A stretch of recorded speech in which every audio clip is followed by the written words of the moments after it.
Welcome to your first lesson on the unit circle.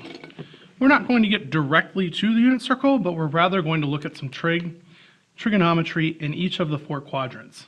Some of this will be reviewed from what we covered in lesson 8.3, but a lot of it will be built on and added to what you learned in lesson 8.3. The learning targets for the first day of our lessons on the unit circle are: 1, to be able to sketch an angle on the coordinate plane, both positive and negative angles. The second learning target is to be able to find coterminal angles. And number 3, to be able to find the reference angle of a given angle. We're going to look at the background information and the first example in this video clip. Label the quadrants on the coordinate plane.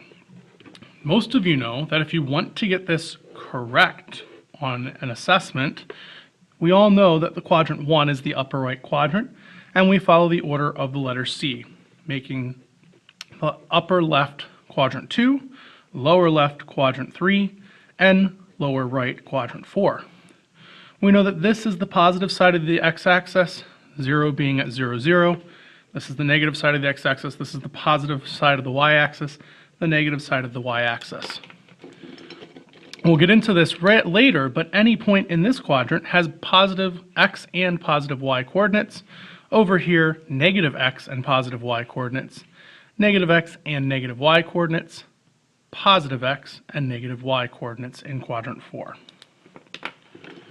Angles on the coordinate plane. Angles are measured counterclockwise from the x-axis. So on an angle, we have to have two rays. In this, we have what we call an initial ray. Well, when we're talking about it in the coordinate plane, the initial ray is this positive x-axis. That is our initial ray. And then we have a terminal ray, or a terminal side, an initial ray and then a terminal ray. An initial side and a terminal side. So our ray could just be in the first quadrant. Here's our initial ray. Here's our terminal ray. It could be in the second quadrant, so our initial would stay here, our terminal would be over here. Our terminal could fall somewhere in the third quadrant or somewhere in the fourth quadrant. The initial side of an angle on the coordinate plane is always the positive x-axis. Doesn't have to cover all the way to where, but you'll have it set at a certain length. It is the side of the angle that we begin measuring from. The terminal side of the angle on the coordinate plane is the side of an angle we measure to. I'm going to do a 190-degree angle. We know a 180-degree angle is a straight angle. So I'm going to go just a little, not much, a little beyond 180 degrees. This angle being roughly 190. It's not exact. I don't have a protractor. I'm just doing a sketch of a 190-degree angle. This is its initial side. This is its terminal side. Positive and negative angle measure. Positive angles rotate counterclockwise. Notice the arrow here. Rotating it counterclockwise. That's for a positive angle. That's a positive 190-degree angle. Negative angles rotate clockwise. So an angle is negative if it rotates clockwise.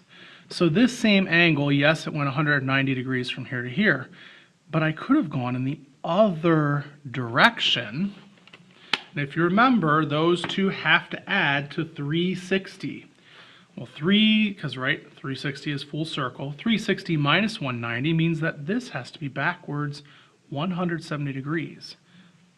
If I'm looking at this as a negative angle.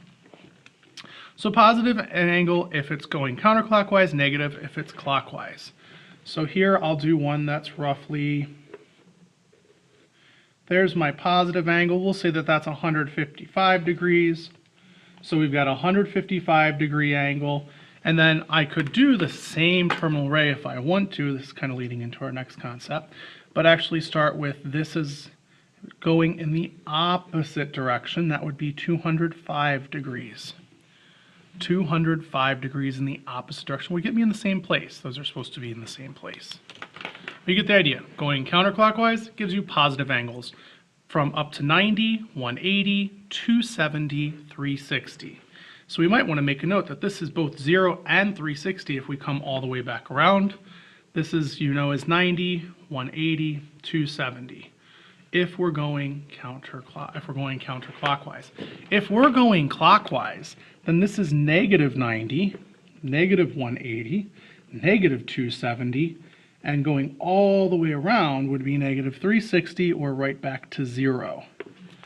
It all depends on the direction we travel as we go from the initial to the terminal ray. This brings us to our first example. Sketch and label each angle on the coordinate plane. State the quadrant the angle lies in. Well, that's not too bad if we know what the quadrant angles are. So in a positive, this is a positive angle, we're going to go counterclockwise. Here's my x-axis, here's my y-axis.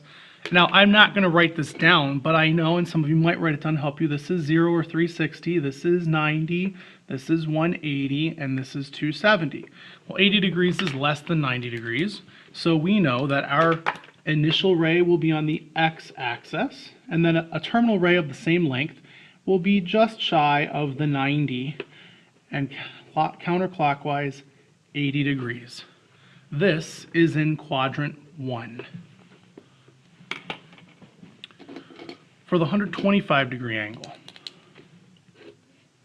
we have an x and a y axis, and again it's a positive angle. That's going to be past 90 but less than 180, closer to the 90 degree angle. So we are going to rotate from our initial side past, just a little past the 90, to get our 125 degree angle. Its terminal ray falls in quadrant 2. Letter C is the one that some people get tricked by, but not if you think about the quadrantal angles and their values. So this axis angle is 0 degrees, and this is negative 90 if I'm going clockwise because it's negative. Negative 180, negative 270, and then back to negative 360. So, since I have to do negative 200, I have to go just past negative 180. So I'll have an initial ray on the x-axis and a terminal ray just past the negative x-axis to show the negative 200 degrees. This terminal ray is, again, in quadrant 2. Please pause the video and try this for D, E, F, G, H, and I.